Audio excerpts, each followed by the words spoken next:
Aqui em Batatais nós temos uma liga amadora muito bacana, né, muito bem estruturada, com campeonatos bem disputados.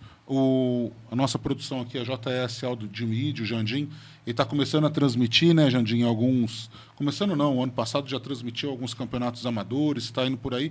E eu vejo assim, é uma paixão muito grande, né? E como que é lidar com essa pressão? Porque também na Liga Amadora não tem aquela segurança, né? O árbitro, com essa consciência que se tem de que o árbitro é mal preparado, é mal intencionado, eu imagino que o pessoal fica com uma pressão, às vezes, um pouco fora da casinha. E como é lidar com essa questão de falar assim, não, vou sair aqui escoltado? Opa, não tem escolta. Como porque que é isso?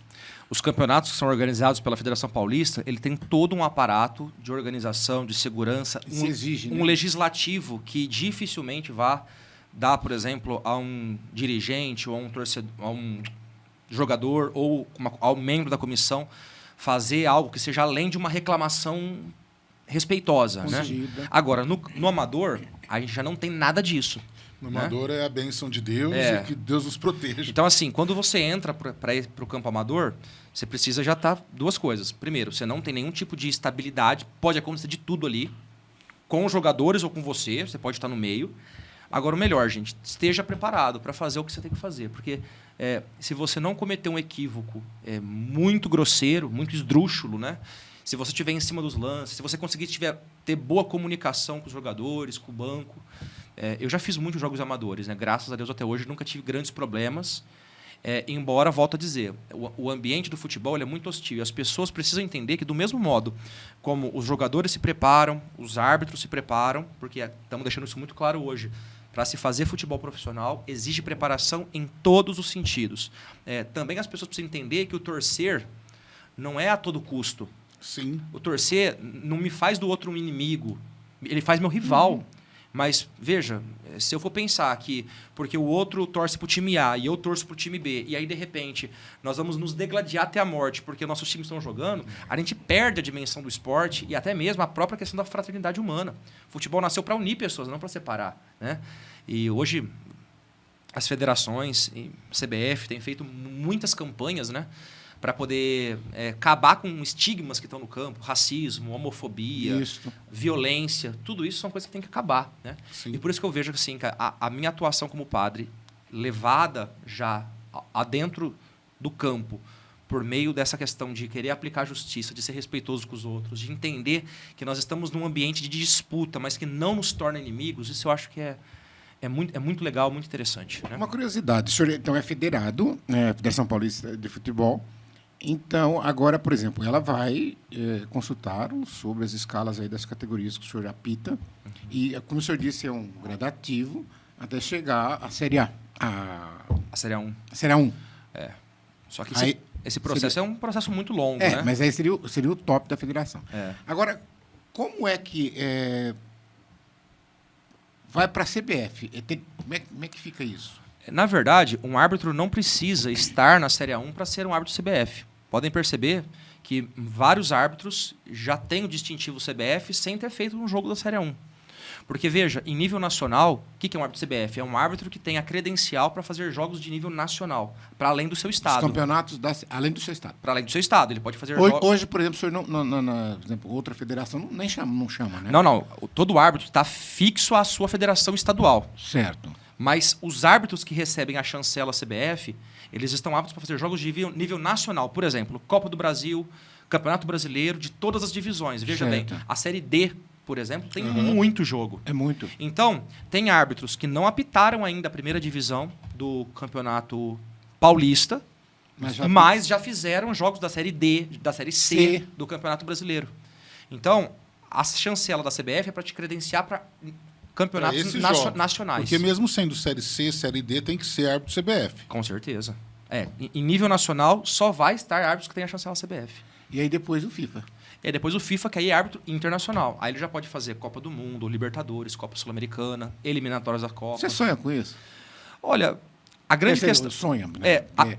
É difícil, por isso que eu falei sonho. É difícil pelo nível de exigência, que tem que se manter constante. O árbitro não pode ter relaxamento. E, principalmente no meu caso, eu até conversei com a comissão que me escala, né? Eu tenho uma grande dificuldade em relação à disponibilidade dos meus horários em função da igreja, né? Por exemplo, quais são os horários nobres do futebol? Domingo. Domingo. Sim. E domingo, por excelência, é o dia que mais a paróquia acaba exigindo. Então, assim, eu percebo que há uma grande dificuldade de talvez associar a carreira de alto rendimento, de alta performance lá na elite. Quase que uma dedicação exclusiva. Por vontade, por desempenho, e que eu não sei, porque o desempenho, assim, gente, é uma coisa. Hoje eu posso estar bem, amanhã eu posso Amanhã estar não. mal.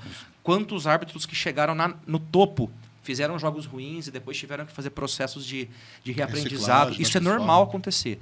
Agora, assim, vontade não há limite. Então, assim, o querer ser, claro que a gente nunca pensa em ficar, por exemplo, preso somente à Parado ali. categoria de Lógico, base. lógico. Embora eu entendo claramente que esse é o começo. E tem que ser assim mesmo, né? Não se pode colocar a carroça à frente dos bois. Mas, agora, a disponibilidade tem que ser muito importante. Para um árbitro, para se ter ideia, um árbitro que está lá na elite, no topo, ele faz uma vida praticamente dedicada à arbitragem. Porque ele tem que fazer pré-temporadas longas, ele está sempre acompanhado de analistas, de professores que vão indicar para ele melhores caminhos. Além das escalas de jogos, porque um árbitro de elite, que está lá no alto do topo hoje, com o calendário brasileiro cheio de jogos, é jogo quarta e domingo o tempo todo. E dependendo de onde você é escalado, é um dia para você ir viajar, outro para você apitar e outro para você voltar. Então, ele vive em função da arbitragem. Então, assim, isso vai Na ficar muito verdade, relativo. hoje nós temos jogos segunda, terça, quarta, quinta, sexta, sábado. Todos os dias da semana Sim. a gente vê, seja que série for, se é A, se é B, se é C, mas você tem. E geralmente o árbitro é escalado um jogo por rodada, né? Ele não vai, por exemplo, dobrar a rodada.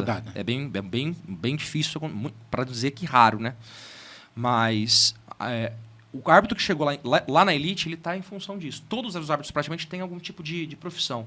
Mas ao chegar na elite, ele precisa abrir um pouco mão Não da disso. profissão, por mais que a arbitragem não é uma profissão regulamentada, Sim. mas ele abre mão da profissão dele para ficar por conta da arbitragem. Porque vai exigir muito, né? Então, assim, pensar na alta performance na elite do futebol com a vida sacerdotal seria talvez uma grande dificuldade de conciliar, tendo assumido todas as responsabilidades na igreja que eu tenho, né? Sim. Talvez se eu tivesse como um vigário paroquial, mas assim, Aí eu não penso nisso agora, porque até mesmo para não criar nenhum tipo de ansiedade premeditada. Expectativa que não eu vou precisa. fazendo cada dia, cada ano, renovando os propósitos de me estar bem para a arbitragem e bem para a igreja e para fazer bem onde quer que eu esteja, né? E uma pergunta que eu acho que fica para todos aí, né? Por mais que está na categoria de base, eu acho que na categoria de base a pressão vem muito mais dos pais, né? Que estão Com ali certeza. vendo. E como que é quando os pais chegam e descobrem que além de árbitro, o senhor é padre? Olha, eu não sei dizer, mas como é que eles conseguem perceber? Mas é porque realmente os pais que estão ali eles têm sonhos muito grandes pelos filhos. Sim. Então vira uma coisa passional, principalmente até a categoria do sub-15, os pais acompanham muito porque eles colocam toda a expectativa deles no sucesso do filho. E por isso que às vezes, foi falta no meu filho, eu queria aquele burburinho todo, né? Mas assim, os jogos que são feitos pela Federação Paulista, as súmulas são apresentadas, os trios de arbitragem que vão para os jogos, eles são publicados de maneira pública, né? Eles ficam abertos para quem quiser ver dias antes, a partir da confirmação dos trios. Então, assim, as pessoas podem descobrir. Vê lá o árbitro, é o Gabriel Balanleme. Se entra no meu Instagram ou no meu Facebook, já vê que eu sou padre, né? E essas pessoas, por serem muito motivadas com o futebol, elas vão atrás. É incrível, né? E hoje a rede social possibilita isso, né? acaba muito expondo, fácil, né? Uma coisa interessante que... Mas peraí, quem não respondeu? E aí, como eles agem quando descobrem que... É o que eu volto a dizer. A gente tem que controlar o nosso comportamento dentro de campo. Fora a gente não consegue. Teve gente que respeita, mas assim, respeita por medo. Porque o que torna a minha dignidade humana maior do que a de um professor que está apitando o jogo? Lógico, Nenhuma. Mas assim, eu acho que a maior questão... o que talvez entristece é quando usam do ministério para algum tipo de deboche, alguma coisa, porque pode acontecer na torcida, como eu falei, o futebol é um teatro. O que eles puderem fazer para te desestabilizar emocionalmente, eles vão fazer. Então, acaba tendo de tudo dentro da torcida. Inclusive, o jogador também faz muito isso, né? Eu acho que é uma reclamação que a gente vê nos programas esportivos, muito essa questão, né? Que os jogadores, falando do nível profissional que a gente acompanha, não cooperam com a arbitragem. Né? Então, às vezes, acaba fazendo coisas para jogar a torcida contra, para desestabilizar. Mas sabe que a pressão do campo, como eu disse, se ela é uma pressão minimamente respeitosa, ela é necessária. Porque senão também, se você ficar num jogo calado, Como a gente aprende no curso, né? Só cantando o jogo. Bola de cabeça, toque da defesa, impedido ou não, habilitado. Então, assim, se ficar dentro só disso, você vai entrar numa zona de conforto. A pressão das decisões, ela é importante para você ter um bom rendimento também. Agora, claro, tudo que foge do campo do respeito, tudo que entra já numa questão de afronta, no campo, principalmente dentro de jogos que são resguardados pela federação, é muito difícil acontecer. Agora, fora, na torcida, a gente não tem controle. E a torcida vai fazer de tudo para te desestabilizar. Então, o que você tem que fazer? Foco total lá dentro. Lá fora, não te interessa. Não te interessa. Nós estamos falando com um árbitro de futebol, né? E que poucas pessoas sabem, mas o irmão Francisco também foi árbitro federado de basquete. Mais difícil ainda de achar, hein? Mais difícil, mais raro. Não, mas aí eu falei, porque como policial militar, né? E eu sempre fui muito apaixonado por basquete.